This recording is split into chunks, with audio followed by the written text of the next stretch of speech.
we talk about preparedness, a lot of people immediately go into, oh, an SHTF, when an SHTF happened, this and that.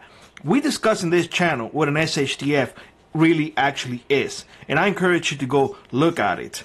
Now, the problem is that between normal, or so-called normal, until the time of a real SHTF happened, well, there's a huge gap in here.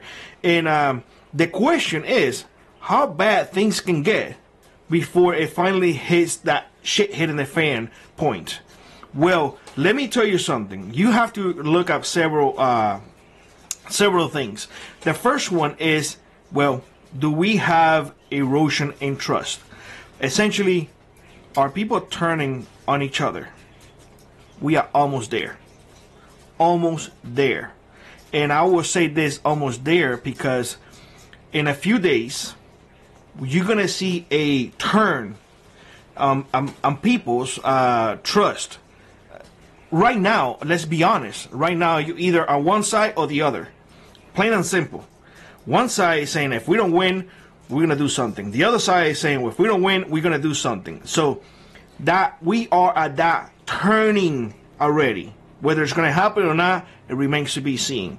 If you ask me, something possibly is going to happen, which is it's that boiling point already. So you may see a bigger erosion on the trust that we have for our neighbors, our friends, even family members. I have seen family members already fighting each other online because they believe in one side or in the other. So we will also see a supply chain failure.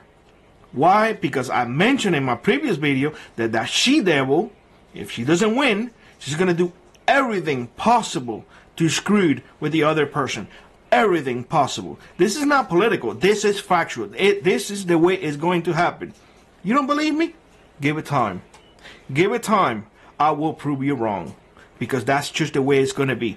Now, imagine now that you cannot go to the store and buy food. And you live in the city. What are you going to do? You don't have the real estate to grow food. It takes a lot to grow enough food for one person for an entire year. A lot. That's not counting whether or not your environment allows for you to grow food. Because if you have 3 months out of the year, there's just snow everywhere, and temperatures are below 32 degrees, everything freezes, what are you going to grow? Where are you going to grow it? Inside your home? That is if you have electricity. It is if you can afford the prices of electricity. I am telling you right now. I am telling you that she-devil, those prices are going to go up. And in 2 months, a lot of damage can be done. Just wait and see.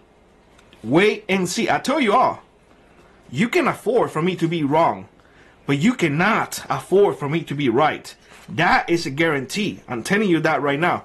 So you're going to see blackouts, loss of power. And folks say it to me all the time. Billy, come on. Guys, with prices going up and people tapping into the grid that we have not upgraded. Our grid is old, dilapidated. It is not meant to support that many people.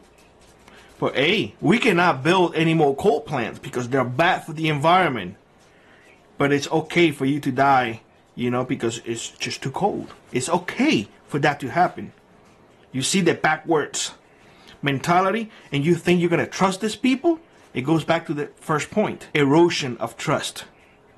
You're not trusting the government anymore. Well, to be honest, people have not trusted government for a very long time. But now the division is beyond belief.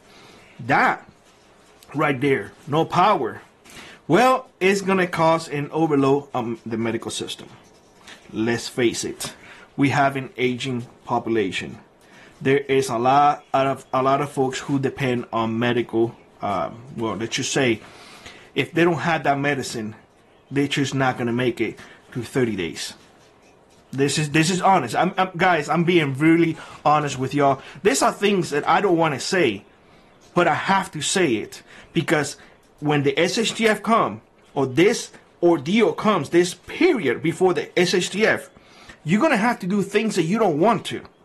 And this is what I need people to understand, that even if you're a good person, you're going to have to do things that you're going to have to carry in your conscience for the rest of your life in order for your family to survive.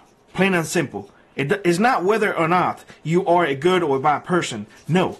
It's things that you will have to do in order for you to survive. Plain and simple. So you're going to have to deal with blackouts and the fact that there's not going to be any power.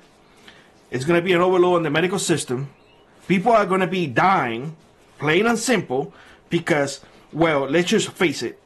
If we don't have power, we can't create medicine. The toilets in the hospitals are going to be everywhere.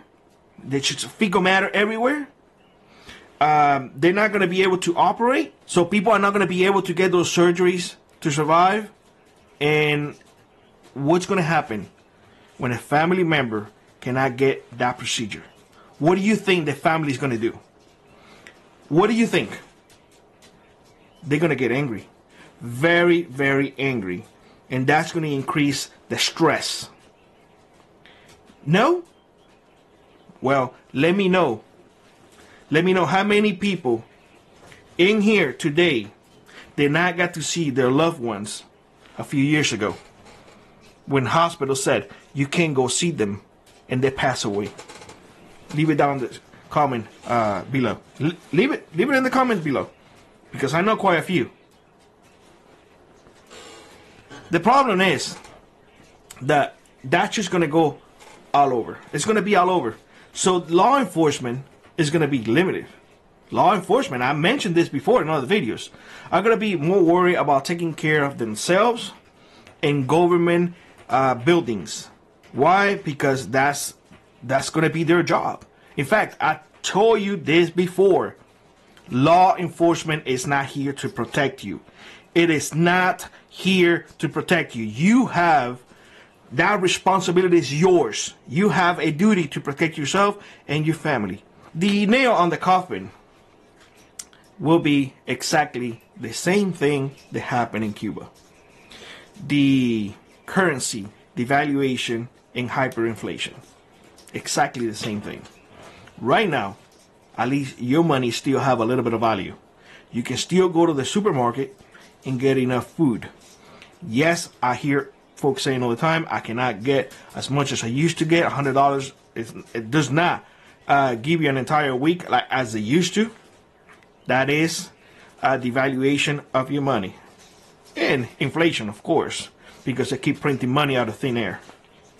But when your dollar ain't worth shit and $100 will not get you anything, what do you think is going to be next? The last step is civil war. That right there is the marker that you need to be on the lookout, because from there, moving on, is full-blown SHTF. Plain and simple. Because that is when the government is going to get heavy-handed. It's going to deploy the military, and your rights are going to be gone. So those are things that you have to be on the lookout, because from here to a full-blown SHTF, there is a big gap. And in that big gap, you should be on the lookout for the things that I say, because you need to be ready. Because it's always better to be ready than sorry. With that being said, let me know what you think in the comment section below. Like I was rock on, prep on, and I will see you in the next one. Bye-bye, everybody.